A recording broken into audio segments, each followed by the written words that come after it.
ನಾಮಕ್ಕೆ ಸ್ತೋತ್ರವಾಗಲಿ. ಮತ್ತೊಂದು ದಿನವನ್ನು ಕಾಣುವಂತೆ ದೇವರು ನಮಗೆ ಸಹಾಯ ಮಾಡಿದ್ದಕ್ಕಾಗಿ ಸ್ತೋತ್ರ. ಆತನ ಮಾಡಿದೆಲ್ಲ ಉಪಕಾರಗಳಿಗಾಗೆಲ್ಲ ಆಶೀರ್ವಾದಗಳಿಗಾಗಿ ದೇವರಿಗೆ ಸ್ತೋತ್ರವನ್ನು ಮಹಿಮೆಯನ್ನು ಸಲ್ಲಿಸ್ತಾ ಇದ್ದೇನೆ. ಇಂದಿನ ವೇದ ಅಧ್ಯಯನಕ್ಕಾಗಿ ಒಂದು ವಾಕ್ಯವನ್ನು ಓದಿಕೊಳ್ಳೋಣ. ಮತ್ತಾಯನು ಬರೆದ ಸುವಾರ್ತೆ 25ನೇ ಅಧ್ಯಾಯ 15ನೇ ವಾಕ್ಯ.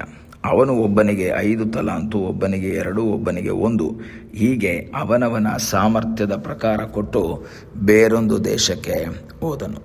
ಯೇಸು ತನ್ನ ಸೇವೆಯಲ್ಲಿ ಅನೇಕ ಸಾಮ್ಯಗಳನ್ನು ಹೇಳಿ ಜನರಿಗೆ ವಿಷಯಗಳನ್ನು ಅರ್ಥ ಮಾಡಿಕೊಡುವಂಥದ್ದನ್ನು ನಾವು ನೋಡ್ಬೋದು. ಸಾಮ್ಯಗಳನ್ನು ಹೇಳ್ತಾನೆ, ಉದಾಹರಣೆಗಳನ್ನು ಹೇಳ್ತಾನೆ, ಕಥೆಗಳನ್ನು ಹೇಳ್ತಾನೆ, ನಡೆದಂತಹ ಘಟನೆಗಳಾಗಿರ್ಬೋದು, ಈ ಥರ ಕಾರ್ಯಗಳನ್ನು ಯೇಸು ಸ್ವಾಮಿ ಹೇಳ್ತಾ ಇದ್ರು. ನಮಗೆ ಗೊತ್ತು, ಅಂಥ ವಿಷಯಗಳು ಏನಾಗ್ತದೆ, ಮನುಷ್ಯನ ಮನಸ್ಸಿನಲ್ಲಿ ಅದು ಆಳವಾಗಿ ಬೇರೂರು ಬಿಡ್ತದೆ. ಆ ಒಂದು ಇನ್ಸಿಡೆಂಟ್ಸ್ ಅಥವಾ ಆ ಒಂದು ಕತೆ, ಆ ಒಂದು ಸಾಮ್ಯಗಳು, ಅದು ಬಹಳ ಉದಾಹರಣೆಗಳು ಬಹಳ ಹೃದಯದಲ್ಲಿ ಆಳವಾಗಿ ನಾಟ್ಕೊಂಡ್ಬಿಡ್ತದೆ. ಇಲ್ಲಿ ಯೇಸು ಸ್ವಾಮಿ ದೇಶಾಂತರಕ್ಕೆ ಹೋಗುವ ಒಬ್ಬ ಮನುಷ್ಯನನ್ನು ಕುರಿತಾಗಿ ಮಾತಾಡ್ತಾನೆ. ಅವನು ಹೋಗ್ಬೇಕಾದ್ರೆ ಏನು ಮಾಡ್ತಾನಂತೆ, ತನ್ನ ಆಳುಗಳನ್ನು ಕರೀತಾನೆ. ಅವನು ತನ್ನ ಊರನ್ನು ಬಿಟ್ಟು ಹೋಗ್ತಾ ಇದ್ದಾನೆ. ಕೆಲವು ಕಾಲ ಅಲ್ಲಿರೋದಿಲ್ಲ. ತನ್ನ ಆಸ್ತಿಯನ್ನು ಏನು ಮಾಡ್ತಾನೆ, ಅವರಿಗೆ ಒಪ್ಪಿಸ್ಕೊಡ್ತಾನೆ. ಅವ್ರಿಗೆ ಡಿವೈಡ್ ಮಾಡಿ ಕೊಡ್ತಾನೆ. ನೀವೇನು ಮಾಡಬೇಕು, ಇದನ್ನು ನೋಡ್ಕೋಬೇಕು, ಇದನ್ನು ಚೆನ್ನಾಗಿ ವ್ಯಾಪಾರ ಮಾಡಬೇಕು, ಲಾಭವನ್ನು ಗಳಿಸ್ಬೇಕು ಅಂತ ಹೇಳಿ ಕೊಟ್ಟೋಗ್ತಾನೆ. ಅಲ್ಲಿ ನಾವು ನೋಡಬೇಕಾದ್ರೆ ಒಬ್ಬನಿಗೆ ಏನು ಮಾಡ್ತಾನೆ, 5 ತಲಾಂತು ಕೊಡ್ತಾನೆ, ಇನ್ನೊಬ್ಬನಿಗೆ 2 ತಲಾಂತು, ಇನ್ನೊಬ್ಬನಿಗೆ 1 ತಲಾಂತು, ಈ ರೀತಿ ಕೊಟ್ಬಿಟ್ಟು ಅವನು ಹೋಗ್ಬಿಡ್ತಾನೆ.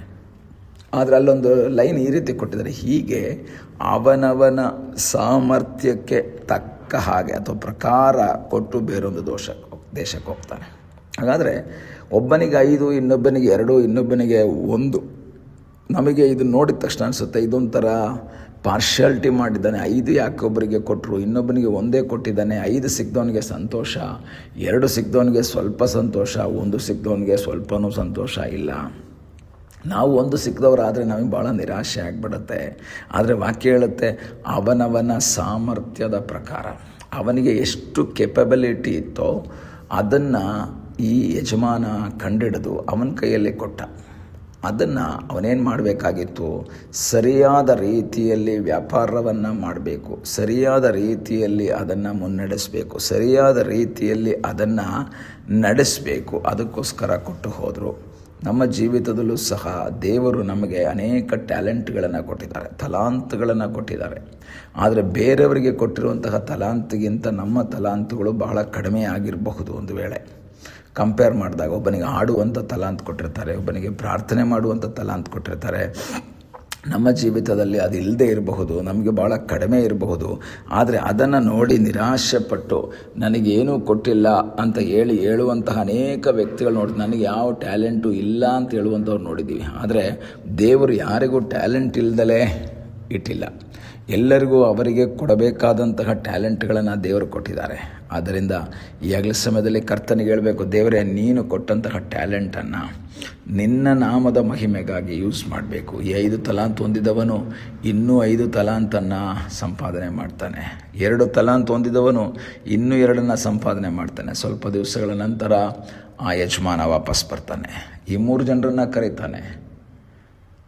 5 ತಲಾಂತು ಹೊಂದಿದವನು ಮುಂದೆ ಬರ್ತಾನೆ. ಅವನು ಹೇಳುವಂತಹ ಮಾತು, ಸ್ವಾಮಿ, ನೀನು ನನಗೆ 5 ಕೊಟ್ಟು ಹೋದೆ, ನಾನು ಇನ್ನೂ 5 ಸಂಪಾದನೆ ಮಾಡಿದ್ದೇನೆ. 2 ತಲಾಂತು ಹೊಂದಿದಂತಹ ವ್ಯಕ್ತಿ ಮುಂದೆ ಬರ್ತಾನೆ. ಅವನು ಹೇಳ್ತಾನೆ, ಸ್ವಾಮಿ, ನೀ 2 ಕೊಟ್ಟಿದ್ದೆ, ನಾನು ಇನ್ನೂ 2 ಸಂಪಾದನೆ ಮಾಡಿದ್ದೀನಿ. ತರುವಾಯ 1 ತಲಾಂತು ಹೊಂದಿದವನು ಬರ್ತಾನೆ.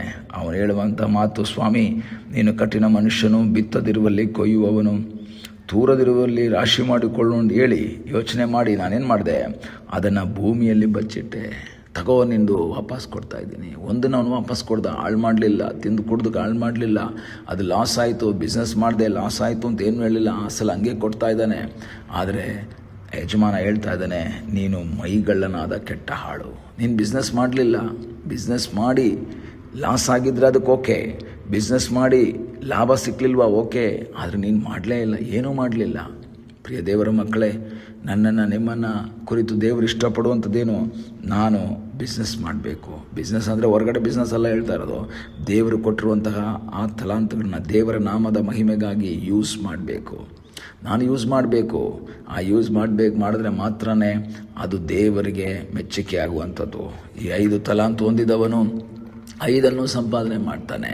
2 ತಲಾಂತು ನಮಗೆ ನಮ್ಮ ಸಾಮರ್ಥ್ಯಕ್ಕೆ ತಕ್ಕ ಹಾಗೆ ನಮಗೆ ದೇವರು ಕೊಟ್ಟಿರುವಾಗ ನಾವು ದೇವರಲ್ಲಿ ಆಶ್ರಯಿಸೋಣ. ದೇವರೇ, ನೀನು ಕೊಟ್ಟಂತಹ ಸಾಮರ್ಥ್ಯಕ್ಕನುಗುಣವಾಗಿ ನಿನ್ನ ಚಿತ್ತಕ್ಕನುಸಾರವಾಗಿ ನಾನು ಸೇವೆ ಮಾಡುವ ಹಾಗೆ ಕರ್ತನೇ ನೀ ನನಗೆ ಕೃಪೆ ಮಾಡು ಎಂಬುದಾಗಿ ದೇವರ ಸನ್ನಿಧಾನದಲ್ಲಿ ನಾವು ಪ್ರಾರ್ಥನೆ ಮಾಡುವರಾಗಬೇಕು. ನಮಗಾಗಿ ಅದ್ಭುತವನ್ನು ಮಾಡುವ ಸರ್ವಶಕ್ತನಾದ ಒಬ್ಬ ದೇವರು ಜೀವಿಸ್ತಾ ಇದ್ದಾನೆ.